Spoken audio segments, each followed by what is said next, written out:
Die Onse Vader, ek is seker dis een van die bekendste gebede in die hele wêreld, né? Baie van ons kan dit opsê sonder om eers te dink, net so woord vir woord. Maar wat as ek vir jou sê daar's 'n dieper plan, 'n soort bloudruk wat weggesteek is binne in daai woorde wat ons so goed ken? En presies dit is die vraag wat ons vandag gaan probeer antwoord. Ja, miljoene mense ken die woorde, maar verstaan ons werklik die bloudruk daar agter?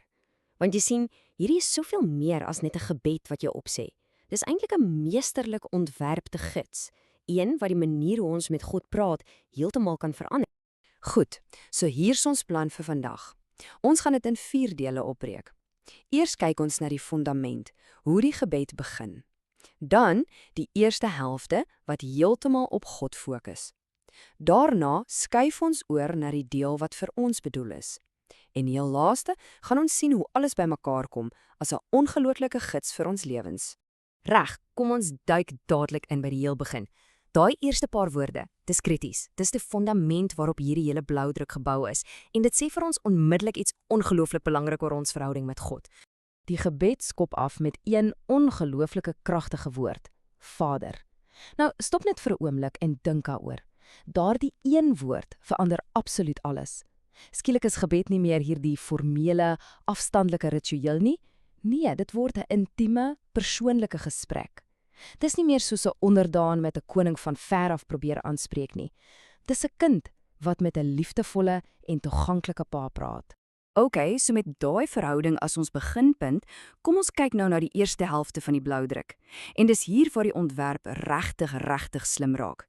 Let 'n bietjie op hoe Jesus hierdie gebed doelbewus so bou dat ons fokus eers op God is, lank voor ons eers begin dink aan ons eie behoeftes.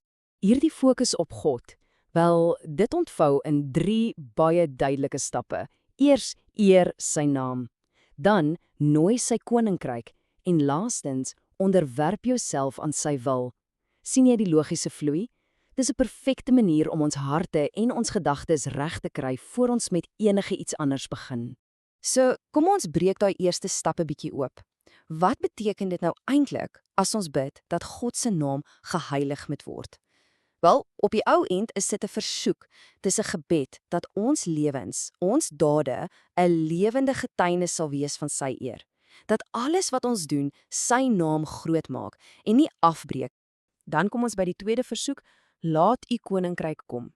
Nou dis nogal belangrik om te besef, hierdie koninkryk is nie 'n fisiese plek iewers op 'n kaart nie. Nee, dis eerder 'n toestand.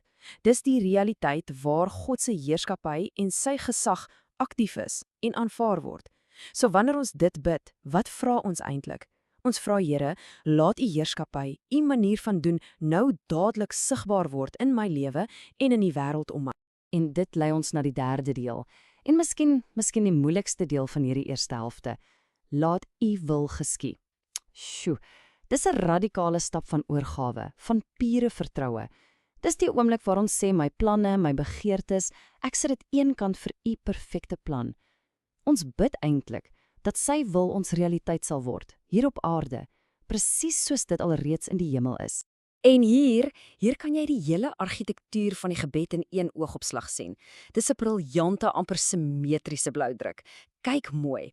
Die eerste 3 versoeke heeltemal gefokus op God, sy naam, sy koninkryk, sy wil. En eers nadat daai fondament stewig gelê is, eers dan skuif die fokus na ons met 3 versoeke wat op ons menswees fokus. Ons daaglikse brood, ons vergifnis en ons beskerming. Dis 'n perfekte, doelbewuste balans, né? Goed, so nou dat ons fokus reg is, kan ons aanbeweeg. Kom ons kyk na die tweede helfte van die gebed. Dis jou die deel wat direk met ons menslikheid praat, ons daaglikse lewe, ons verhoudings en ja, ons diepste worstelinge.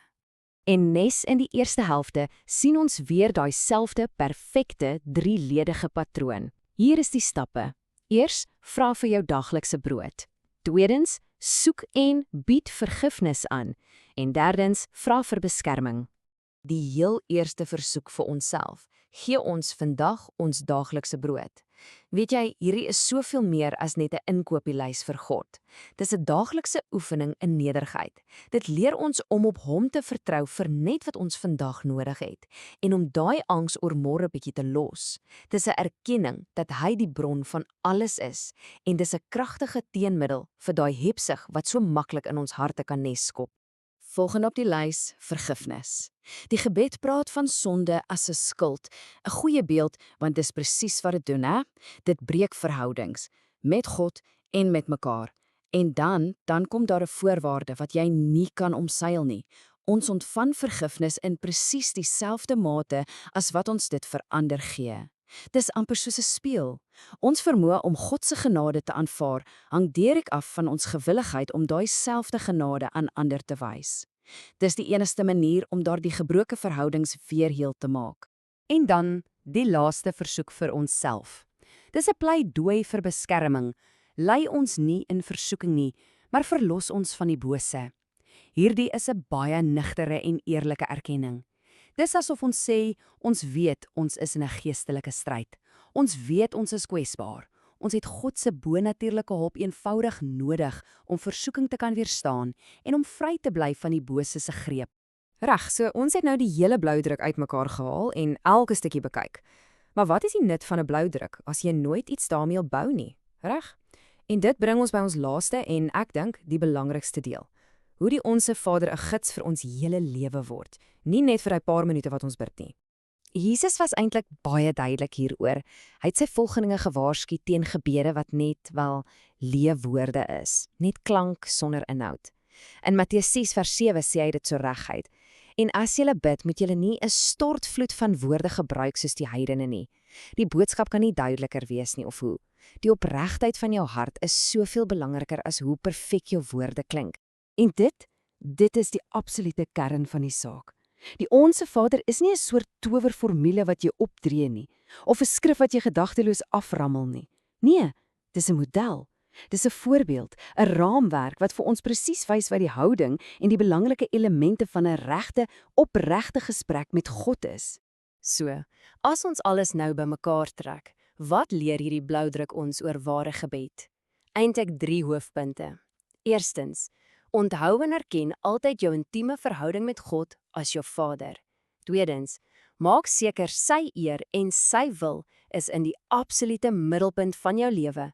En derdens, bring jou hele self, alles wat jy is, jou daaglikse behoeftes, jou stikkende verhoudinge, jou diepste worstelinge, bring dit alles met vrymoedigheid na hom toe, met die volle vertroue dat hy luister. En dit alles los ons met een laaste uitdagende vraag. Nou dat ons die bloudruk verstaan, gaan hierdie gebed vir ons net 'n teks bly wat ons opsê, of gaan dit die lewe word wat ons lei? Want op die ou end word die ware krag van hierdie woorde nie ontsluit deur dit net te onthou nie, maar deur dit elke dag te gaan leef.